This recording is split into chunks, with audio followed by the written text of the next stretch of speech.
Bradley Cooper is Leonard Bernstein. Boy, is he ever in Maestro.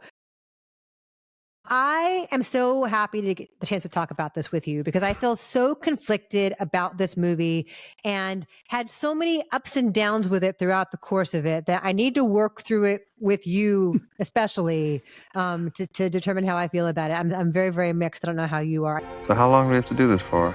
Well, we need to build up a very strong connection. I think a lot of it had to do with expectations because going into it, there was so much fervor, so much passion, like this is going to be one of your main awards contenders here. And like the transformation and the use of music and the prestige people behind the camera and in front of it. Anyway, but it's the story of Leonard Bernstein, storied, legendary conductor / composer over the course of 40 years of his life, would you say?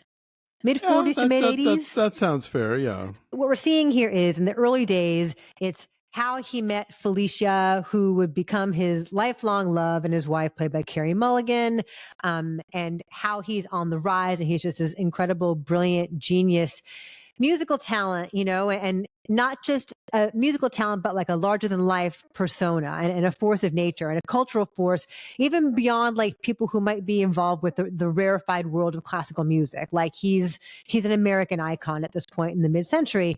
And so what Bradley Cooper as the director is doing here for a long time is trying to create a movie that looks like it was made in the 40s, in the 50s, and in Sure. each era as it evolves, it takes on the textures and the tones of that era. So it's like in this really striking high contrast black and white for a long time, and it's an Academy ratio for a long time. The great cinematographer Matthew Libatique shot this, and like technically this thing is spectacular in every single way. The cinematography, the costume design, the Leonard Bernstein music throughout, the production design is totally evocative and immersive. And like he has gone to great lengths in ways that reminded me of like Todd Haynes' Far From Heaven, right? To create a movie that feels like it was made, especially when we get into the color, the Technicolor section in like the 70s. It feels like a movie that was made then. The holdovers. Like there's a shot where for sure. There's a shot when Carey Mulligan gets off the bus and walks down the street at night under these street lamps to go toward the party where she will meet Leonard Bernstein. And this shot absolutely looks like a movie that was made back then. Like it's breathtaking, like the amount of care with like the camera angle and the pacing. Anyway, I'm very impressed with how he made this. It's gorgeous in that regard. So it's how he's actually secretly a gay man. Right. And we know this very early on because early on, before he even meets Carey Mulligan, he's like with Matt Bomer. Yeah. Poor Matt Bomer, like once again, being like stuck in love in mid-century America, like in Fellow Travelers, and he can't be who he wants to be. He has become our stand-in for that entire era of like, unfulfilled hunky dudes. It's so sad. And they have so much chemistry and like they're really happy together, but it's like the 1940s. And so, of course, he can't be with hunky clarinetist Matt Bomer, right? Exactly. So but the night that he and Felicia meet, Felicia is an actress, a Costa Rican Chilean actress. Yes.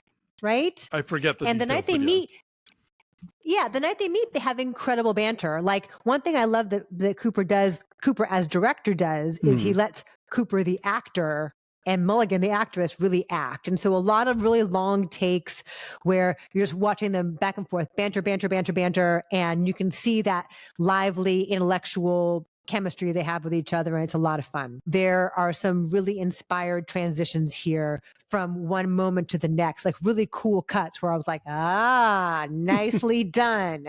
Like an overhead shot that will like follow somebody in one place. And then all of a sudden there's someplace like a different theater or something like that. It's really cool. Very, very clever in that way.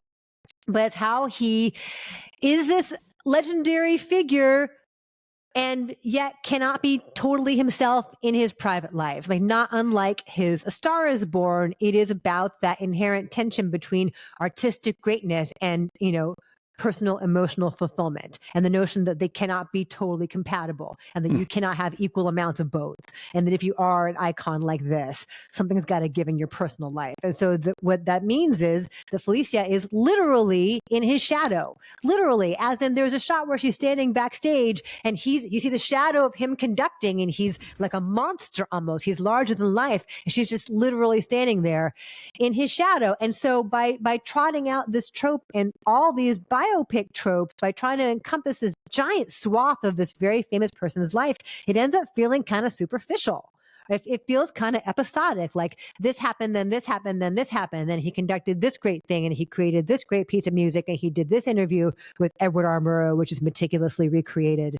So I'm really conflicted because it's so well made, but it ends up feeling ultimately really empty. The episodic thing we'll get into when we talk about Napoleon, because I kind of felt the same thing. Like I so often think that biopics would benefit from like a narrow focus, like show me a year of this person's life that tells me everything I need to know about their entire life. Like Ferrari, which we'll talk about when that opens, I think does that really well. I agree. I disagree with you a little about the performances, only in that the early 40s stuff where Leonard and Felicia first meet, I did not buy what Cooper and Mulligan are doing. They're like bad, putting on a show and being all 1940s and it's like I was like, what is happening here? But as they get older and the characters get more sort of like, I mean, and I guess the movie gets more 1970s, but that they get older and more full of regret and more full of sort of like recognizable human emotion, whether it's rage, whether it's anger, or whether it's, just kind of longing or wistfulness or whatever.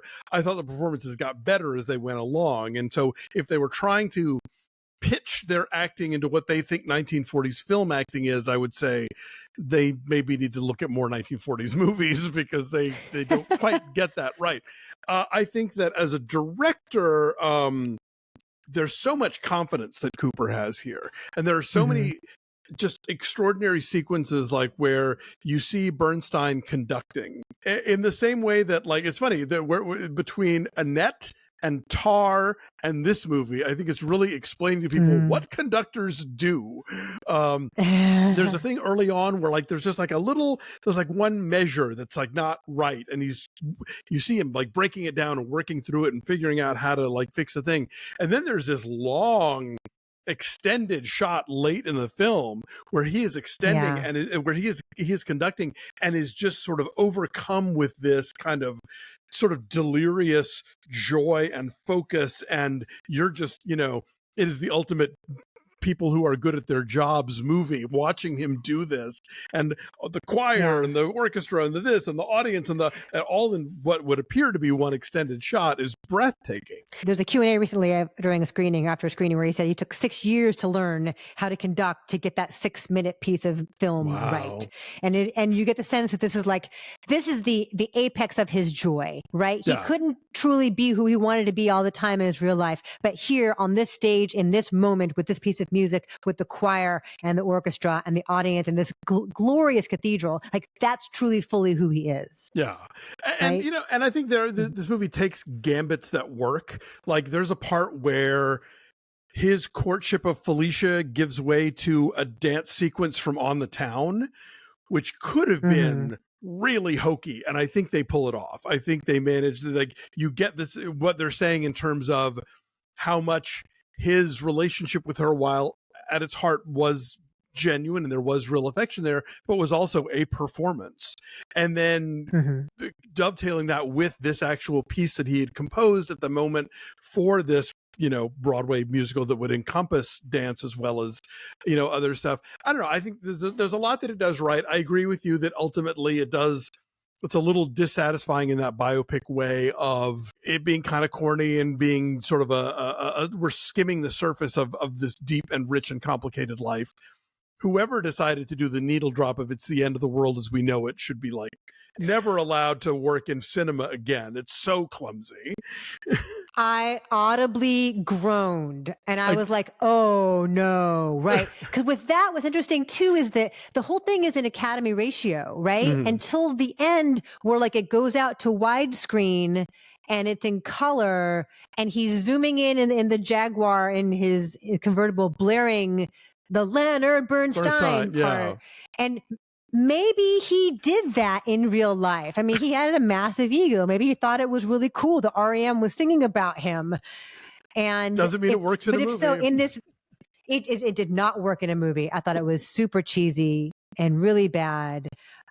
Yeah, I'm so conflicted because Carey Mulligan is really good in this too, because she has to like so subtly shoulder all of the stuff, and yet like the put upon wife who is the woman behind the man is such a stereotype that, you know, she finds avenues into it. I know you've not in the past been a giant Carey Mulligan fan, but I think she's really subtly like hilarious and powerful and heartbreaking here. I think the acting is universally terrific. I mean, again, we always talk about this when actors direct, like they cast well and they direct well. So you've got like Sarah Silverman, you've got Maya Hawke, like a lot of people popping up. And even though it is his show all the way, they make those moments count, and they are memorable and definitely pop on screen. Yeah, no, this is, I think, again, apart from the early part where she's maybe overdoing the 40s thing, I think that Mulligan is really good in this. Yeah.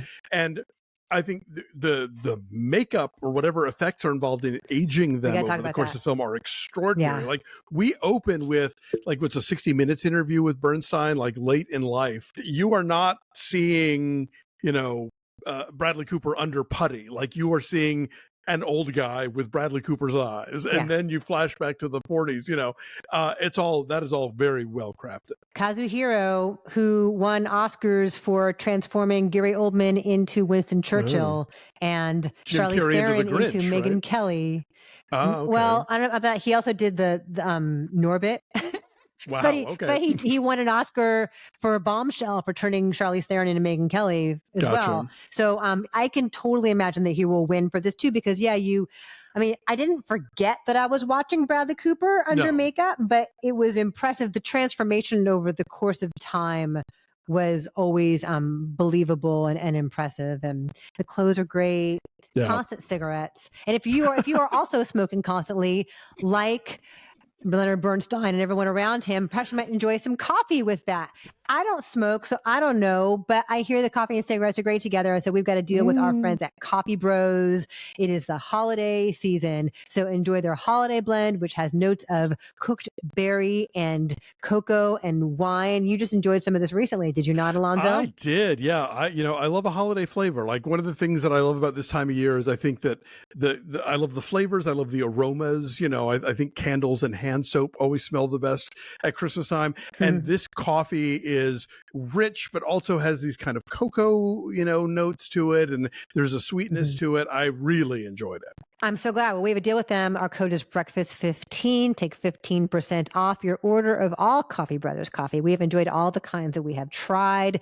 So when you two are up late at night working on your opera, you will have the motivation to keep going thanks to our friends at Coffee Bros. What's your number? I said an 8. I'm really impressed with so much of what Cooper accomplishes here. It falls short, I think, of greatness for reasons we discussed. But as Spencer Tracy would say, what's there is churse. Yeah, I'm gonna say like I don't know. I'm somewhere like in the 6.87 range because I'm totally dazzled by it technically in every way, but it kind of felt like an empty biopic to me, like well acted, well made, but just felt kind of standard in terms of its narrative in a way that was ultimately kind of frustrating. So, I mean, it's good. You should see it. You guys should see it because it's going to be a big awards player. And for that reason alone, you should see it. Let us know. It's out in theaters on the 22nd. Yes, and it's coming to Netflix. But if you can see it in the theater, I think it rewards that. This is a big, lush, lavish production, and if only for that 6-minute shot of him conducting in the cathedral at the end, you really want to experience that big screen, big booming sound, like the whole 9 yards.